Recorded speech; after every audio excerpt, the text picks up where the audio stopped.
Hi there. Well, this has been a very interesting week, and I hope all of you are feeling good. I'm convinced Trump is going to win. Don't worry about the polls. Even the polls are looking sort of good for Trump. Really look at how Trump feels about the polls, where he's going, what he's doing, and he believes he's going to win because those polls have no incentive to lie or exaggerate or whatever. They know where they need to go. They know where it'll do the most good, and they're paying attention to that. Whereas you can pretty well be certain that everything you're hearing from the left-wing media, remember, that's what I like to call it now, and hey, Trump is calling it that now, the left-wing corrupt media. Now, he didn't hear my video where I said let's call it that. However, don't call it the mainstream. They are so bad. And I think people's eyes are getting opened up to that. It's shocking. It's shocking. Well, it's not really that shocking. But they really think we're stupid, okay? We have to show them that we're not. We have to show them that they're not. So, with this New York Post revelations that came out this week about Biden and his son, Hunter Biden, total sleaze. Total national security risk. I mean, no wonder the Democrats and Joe Biden and others don't say anything about China. They are in the pocket of China. The globalists are in the pocket of China. So I don't need to go into that, all the details of that story here, but I encourage you, it's out there, although Twitter and Facebook, they literally have election interference going on. Literally have election interference. They are taking down any tweets, even from Kayleigh McEnany. I mean, these people are kind of stupid. I use that word stupid too much, but anyway, these people are, I think they're desperate. They so want, it's not so much Biden, but they don't want Trump to win because Trump is onto them. He's onto them. That's why we love him. He's fighting for us. And here's another thing to think about. And this might make some people worried, but remember, the message against Trump gets amplified in movies, in left-wing media, even on Twitter, and obviously Facebook now. It gets amplified, so it appears that there's more support for the anti-Trump forces than there is. The rest of us, they don't hear about us as much, so they don't know. The only way we know is when we see all the enthusiasm of people at the rallies, at the boat parades and all that. There's a tremendous amount of enthusiasm. So you're just not hearing about it. Well, we are hearing about it. But like in my area, hey, I put a bumper sticker on my window so the delivery people see it, which is really brave in these areas. But I feel good doing that. Somebody who wrote a comment, I just thought, to my last week's video, I thought, you know, I gotta do this. I gotta do this. So I've got my little Trump 2020 bumper sticker. I feel good about that. I've been thinking a lot this week. For one, a lot of people think that Trump wins, there's going to be mass riots or whatever. I don't think so. Now we'll see, but I don't think so. I think the first time it was shock. So in 2016, it was just shock. And they thought Trump was a crazy man. He's going to take away their rights. He's going to do all this. Now it's just a kind of a hatred. But as far as people's individual lives go, he hasn't done these horrible things that they thought would happen. So I actually don't think there's going to be riots and things like that. I mean, we already know, we've already had riots. So Trump and his team, they'll know what to do. I mean, they can call in National Guard. So I'm not worried about that. I really am not. I think most people would just be like, whoa. But what I think is interesting, I've been pondering, I'm sure you all are, I've been pondering that this week. I think what happened in 2016 is that the social media people, they thought, wow, we didn't educate people enough to be against Trump, and that's why he won. So they really think that they can manipulate us. So we have to show them that they can't. They really think that by preventing us from seeing certain things or amplifying certain messages, that we're going to go along with it. I don't think so. And we know that there's no enthusiasm for Biden. So I've been thinking, who is voting for Biden? Well, first of all, the elites and globalists, and those who aspire to be like them, who want to be in that elite globalist crowd. Those are the people. That's some of the people who are voting for Biden. Not that they love Biden, but Biden won't get in their way. So you could have this Green New Deal, you could have these continual lockdowns, and those people will be okay. They don't really care that many people lose jobs. They don't even care about kids. That's the thing that really gets me. They don't care that kids aren't going to school. They don't mind people wearing their masks. They don't mind that we can't go out, we can't do things in the way that we used to. Because they're fine. They can, and they don't, I mean, about the police. Oh, that's just incredible. So they can live in their gated communities. So, and I also think the academic community, I've often thought about that. Like, what is going on there? Like, for example, why would Hollywood stars say they're voting for Biden? Why would they do that? I actually think it's the group that you hang out with that makes the difference. So for example, if you're an actor and you get kudos from other actors because you come out against Trump, that's kind of being in your crowd, and they're kind of losing the bigger picture that there's a lot of them, people like me, for example. If some actor comes out and says horrible things about Trump, I make a vow. I'm not watching that movie. I'm not watching it. If Mulan from Disney is helping the Chinese government and is getting the approval of the Chinese government, not watching. No way. Okay? No way. So they're actually cutting off so much of their own audience. I mean, look at what's happened with sports. I'm not a big sports fan, but NFL, the NBA, you know, with their teammates, they all kind of want to bond.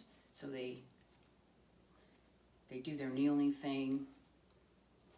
They're not patriotic, but they get their bonding. But they're not even thinking about the fact that they're ruining it for the fans.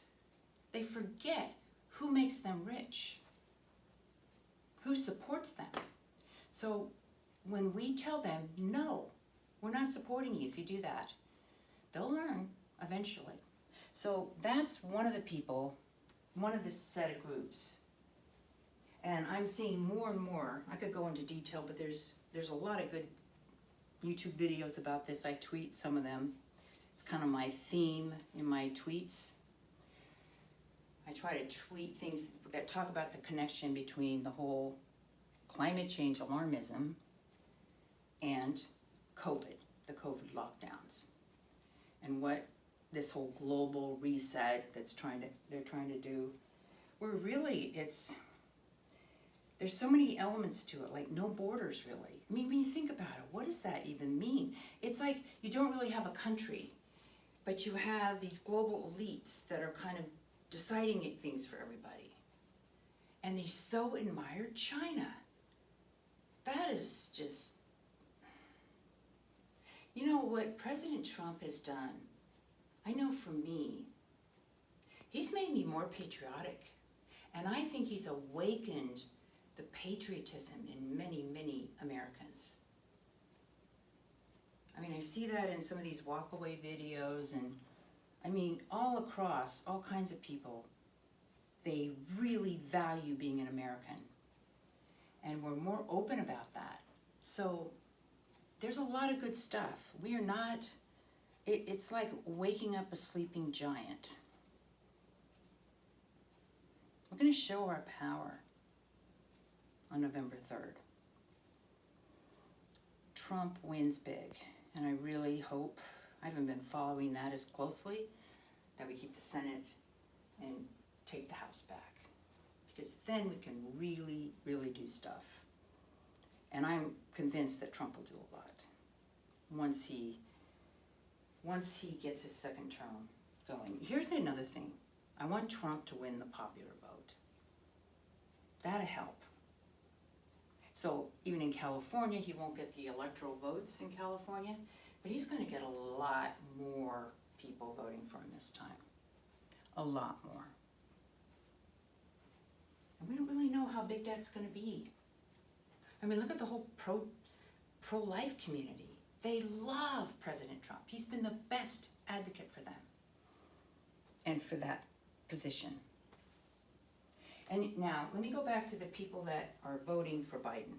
They're not, I mean, really, you're going to want to wait in line to vote and go through all that trouble when you're not all that excited about Biden? Oh my God, Biden. It's like, this is embarrassing. What's wrong with these people that they would put forth a candidate like that and then put forth Kamala Harris? I've talked about her many times. Awful, awful, awful. But what was very interesting is that there's like a mass psychosis, which spreads. It's like people have this anger and hatred inside of them. And Trump is the big boogeyman. I mean, look, I find it interesting that even COVID, he's responsible. What is he, God? Is he like Zeus? You know, he's responsible for 220,000 deaths, COVID deaths. Like, well, we can't, the logic of that is so incredibly not there. Because what about other countries? But it's like they impute so much power to him. And like he's got these followers, like he just sucks them in, and we're stupid, you know. What they don't realize is that he speaks for all of us. He's fighting for us. And he's really doing that. And I truly, truly believe that. And everything I feel like I know in my, I've just passed a week or so ago, 2/3 of a century. Amazing, huh? 2/3 of a century I've lived here on this planet. But anyway, in my 2/3 of a century and observing human psychology and working on myself, I just find this fascinating that people take their hatred, their anger, and they put it all on this big boogeyman out there. I mean, whenever you're looking outside of yourself and you think, if I just get rid of this thing, my life is going to be good. It doesn't work that way. It doesn't work that way. You think if you can make everything out there okay and change it, then you're going to fix what's inside. If you look at all the spiritual teachings, if you look at all good psychology, even something like AA, I had a friend that was in AA, she told me about it, what they do. It's like, it's all about, no, you fix yourself. They don't do that. And then they get validation from their friends, from those people around them, that what they're thinking about Trump is for real. So if we just get rid of Trump, everything is fine. Now, another group that will be voting for Biden, I think, are Democrats who haven't been paying attention. They just reflexively vote Democratic, and they've been reading the left-wing media, and they don't really know how bad things are with Biden. For example, if they really, really understood what Kamala Harris stands for, because she'll end up being the president. I don't know how long, but she will, if Biden got elected. And then how Biden doesn't come off as a sleaze, but oh my God. When you look at Joe Biden, when you look at Kamala Harris, even when you look at people like Obama, you ask, why did they go into politics? Why did they go into politics? It wasn't like they saw something and they wanted to really fix it for this country. They really believed something. Like I think what happened with Donald Trump is it bothered him over the years about our terrible negotiating with trade deals, that the U.S. was getting the short end of the stick. And that bothered him. It's like, you know, he was used to negotiating. It's like, why are we just, I mean, think about the people who negotiate. They have no clue about how to negotiate. But Donald Trump did. And I think that's what drew him in. Because, you know, he was kind of a liberal on other issues. But he's changed. And I get that. I totally changed. You know, I mean, like, for example, he's very pro-life now. But he wasn't before. You do change. You change a lot. And so I identify with that aspect of him. But he's fun to watch. Can you believe his energy and vitality? So I was watching all those rallies. And here's the thing that I find striking. Like, for example, if I'm talking a lot, I have to have a sip of something. You notice he never takes a sip? How does he do that? How does he talk that long? And he clearly doesn't have prostate problems, because men that age that have prostate problems, okay, they gotta go. And he doesn't. He just will talk, and he just doesn't seem to have that problem. He's incredibly healthy. Now, I mean, he doesn't eat well, because I'm big on eating. He apparently doesn't exercise. I mean, not the way I think you should exercise. But I find that people who are very healthy and energetic, because energy in many ways is a proxy for health. If you've got a lot of energy, you're very healthy. They have good DNA repair mechanisms. That's what I think. And so I just find that fascinating to watch him. And he seems to thrive on it. And I mean, I think it was yesterday, one talk to a kind of a senior group in Florida, because I guess he had heard that, because remember, they watch their polling very carefully, that some seniors were worried about, cuts to Medicare or Social Security, and he really addressed that with them. Then he goes to a rally or a peaceful protest or whatever you want to call it, to a big crowd. And then later he was in, Georgia, all in the same day. Oh my gosh. And I think today's in Michigan, or maybe Wisconsin, whatever. And then he did that town hall with NBC, and he was good. He was good. I mean, the moderator was very, we could say, unfair, but she didn't really have a choice. Because I was seeing on Twitter the night before, the left just eats its own. So there was a thing trending on Twitter where, like, fire Chuck Todd. Now, Chuck Todd is a news person on NBC. Now, I've never liked Chuck Todd, because a long time ago he said, I'm never going to have anybody that disputes climate change on because that's just, like a flat earther coming on. I thought, well, la-di-da to you, okay? So I never liked him. And then, of course, he's been very anti-Trump. But he did get this town hall for Donald Trump, while the competing one was at ABC. So I didn't watch the whole thing, but I caught snippets of it, the interesting snippets. And so the woman who was the moderator, if she wants to be with other lefties in the left-wing media, she really had to do what she did. She had to attack.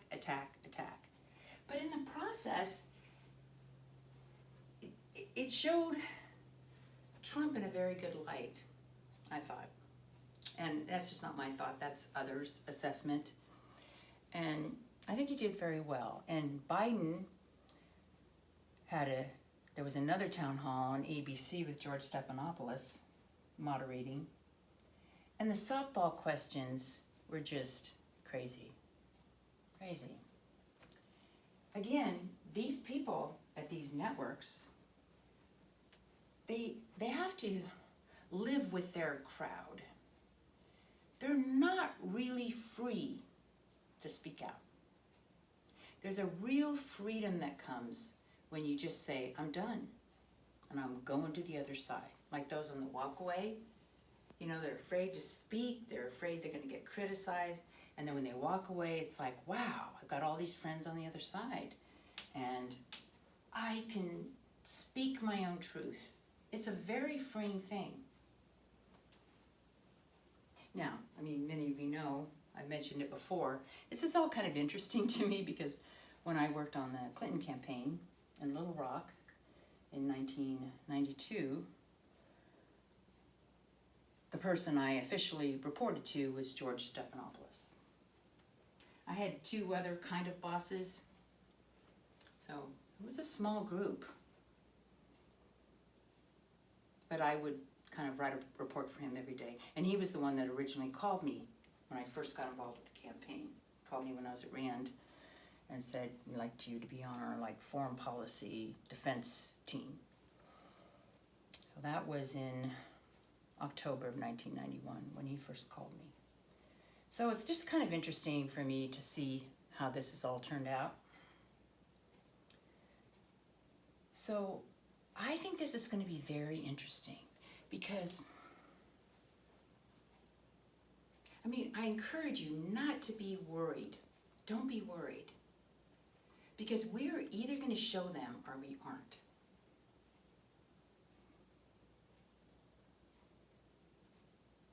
We're either going to show them or we aren't. And I think we're going to show them. We have to show them. Okay? Don't worry about their cheating and all this stuff, because I don't think you can cheat on that wide scale. There's going to be problems with the ballots for sure. There's going to be some of that. But we're not stupid on our side. And we're going to get another justice on the Supreme Court, so if it ever gets to the Supreme Court, if there's cheating, if there's stuff like that going on, we'll be fine. And I'd like to say something about Amy Coney Barrett. As someone who has long been for women's rights and things like that, what is particularly interesting to me about Amy Coney Barrett is she's like a new model for women. Think about the other women who've been models. Most of them don't have a lot of children. They don't have overt religious faith, if you will. And yet she's so accomplished and such a nice person. Not a wimpy person, but a nice person. A person who gets things done. Just to watch her answer those questions, she's a wonderful model of a woman. I love it. I love it. I saw that there's a women's march today in Washington, D.C. I just quickly glanced at Twitter. So lots of women are out marching. These are the lefties. And I remember, why was I in those groups before? I did a women's march in, when was it? Early 1990s. And walked right next to Dianne Feinstein, I remember. Had invited my sisters, and I don't know that they agreed with the philosophy, but it was a little family affair. But I think one of the things that was important to me was kind of the female bonding in these women's groups, because I was involved in a lot of women's groups in Los Angeles where we were raising money for women in office. And I really enjoyed the bonding, okay? So I think for some of these women, it's the bonding part. Again, we look for our groups, and what groups do we want to be a part of? So it's important to have other females that you can bond and like. And wow, Amy Coney Barrett, awesome, awesome.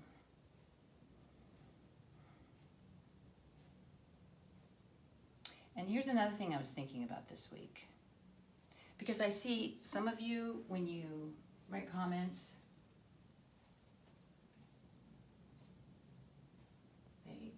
we often talk about the left like they're just about emotions and we got to use logic and facts and stuff like that. But I want to add something to that. And that is that emotions help us think and make decisions. And they've had, like if people didn't have an amygdala, which is like the center of your emotions, it's very hard to make decisions.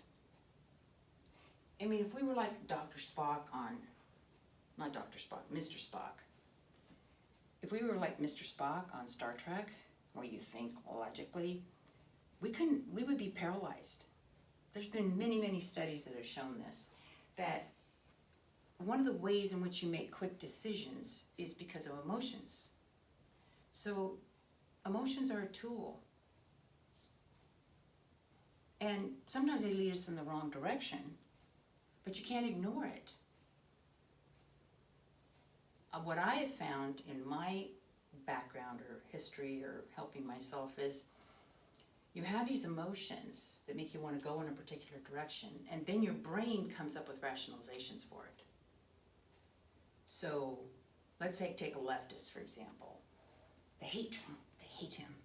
So they just believe all this other stuff, these facts. That's why if you try to throw facts at them, that's not going to work. It's not going to work. Because their brain is fixating on certain facts, and we fixate on our own facts. But there's a wisdom in understanding. See, like when I think many of us, I assume this to be true, I don't know how to say this, I don't want to say regular Americans, but healthy, functioning people. That's a value judgment, obviously. But we'll look at President Trump and we'll say, he's really fighting for this country, fighting for things that we believe in. He's doing the right thing. And so that's an emotional judgment that when we look at him, we can see it. There's nothing fake about him. He couldn't do what he's doing if he were programmed, if he were fake. I mean, he is so open. He'll just tell you. He'll even tell you his opinions on, I mean, I really like his analysis of Joe Biden. I like Joe Biden, you know, he doesn't really know what he's doing.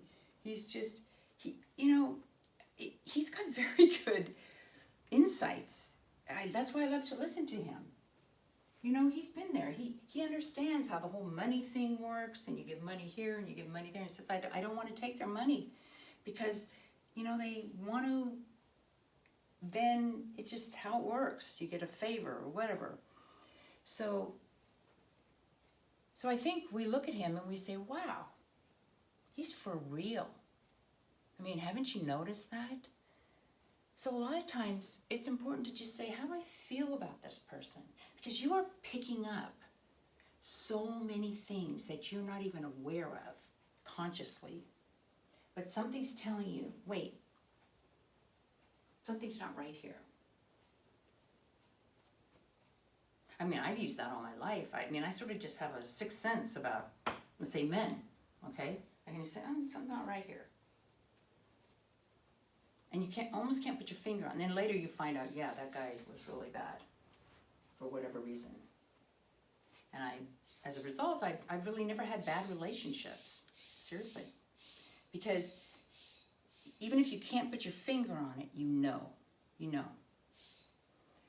So I'm wondering I'm not sure if this is true, but I'm wondering if you're bothered that people have emotions or think emotionally, ask yourself, is that just another way of hating humanity in some way? Like you think, oh, people, they're this, they're that. And the reason I say that is I used to have that. I've been reading around 2007, 2006 in my journals, and I was really trying to figure things out. I was doing a lot of Byron Katie work, you know, trying to question my thoughts, and it was tough. But I was shocked to see a statement. I'm really worried about overpopulation and global warming. That people are not doing anything about that. But now I know that the underlying thought about that was the sense that there were too many people. It really was a kind of a self-hatred in a way that I wasn't aware of, that I had to heal. And when I finally healed that, I mean, why? I was open to different things. Now, fortunately, I was married to Harold Rosen, and I would say things like, "Well, they're humans. We'll be extinct in 100 years," and I found comfort in that. Now, that is weird. Okay, when I look at it now, that's weird. And he said, "Oh no, 100 years, things are going to be even better. Like any child born right now is going to have a fabulous life." He was very optimistic about the future, which I found interesting. It's always good to be around somebody who doesn't think exactly like you think, unless they're like really bad thinking. But if they think like interesting ways that you don't think, it causes you to question, or at least it did for me, because Harold was a happy person. And so it was interesting that he said that. And now I'm completely different. I think we could have a lot more people. Julian Simon, who looked into this issue, is a very smart economist, and I love reading his, and I don't remember exactly where I read it, but he said the Earth could hold 50 billion people. He said there were advantages to having more people. I thought, wow. Because up to that time, I thought, you know, we need less population. No. See, a lot of these globalist types that want to run everything, there's really a hatred of the masses. It's a hatred of the masses. So Amy Coney Barrett, with her 7 children and her wonderful family, man, don't you just love that woman? Don't you just love that woman? So in closing, I want to say 2 things. Okay, if you find yourself being bothered about what might happen, what might not happen, remember it's your mind. Remember it's your mind creating this reality.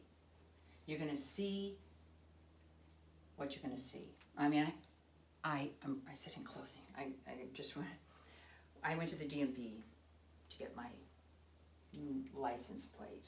Not license plate, license. And I really didn't want to go, but I had to go. And, you know, just seeing all the people in their masks and how you had to wait and all this stuff, and I just really wanted to get out of there. And then I realized I was making myself miserable. So then I just said, okay, let me just look at the people. Okay? I know that people are wearing masks. I know we're going through this. I don't like it, but I don't have to make myself miserable about it. I'll do what I can do, and then it was okay.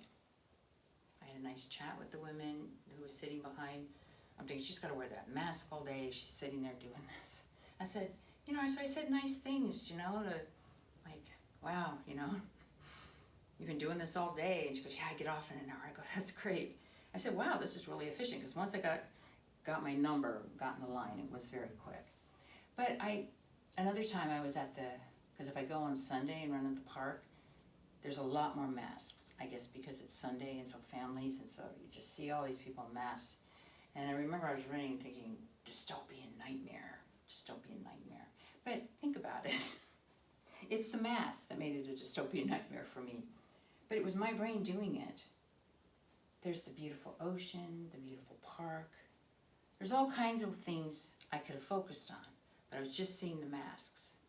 And I think there's a thought in there that says, by me hating it, I'm going to help change it. Well, I don't want to have to hate it to change it.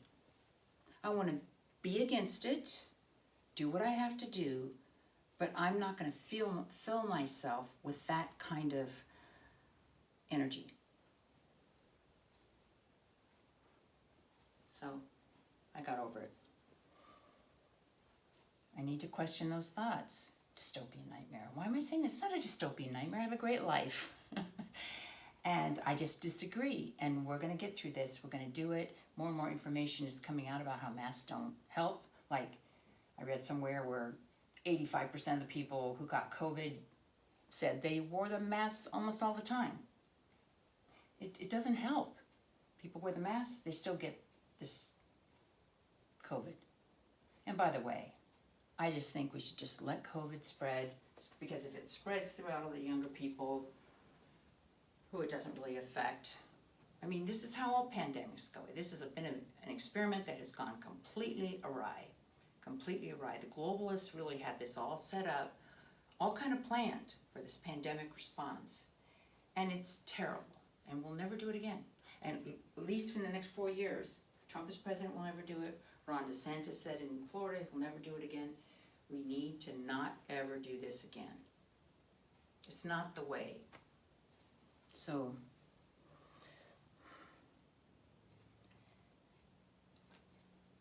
and if something bad happens, like, I don't know, Biden got elected, which is not going to happen, but if it did, we'll cross that bridge when we come to it. Meanwhile, let's just do what we should do. So, Amy, you can see I wore Amy King, my LL Bean shirt. I have this in different colors. So, I hope you like yours. And I want to say something about Lisa Gale Billington, the beloved older sister of Jay. And she passed away in 2013 with a do not resuscitate. And Jay was having a hard time today, thinking about, missing her. And Jay, I want to thank you. Because, this whole pro-life thing, I've become stronger and stronger pro-life. Now, like I said, I used to be very pro-choice, as they call it. But I went another step here. And that is, I would have thought that, you would have amniotesis, I forgot what it's called, amniotesis, or whatever, if you're pregnant, to see if you had a Down syndrome baby. And then that would be a reason to have an abortion. But what if Lisa Gale had been aborted for that reason? And yet her life was so meaningful. And her sweet brother misses her today.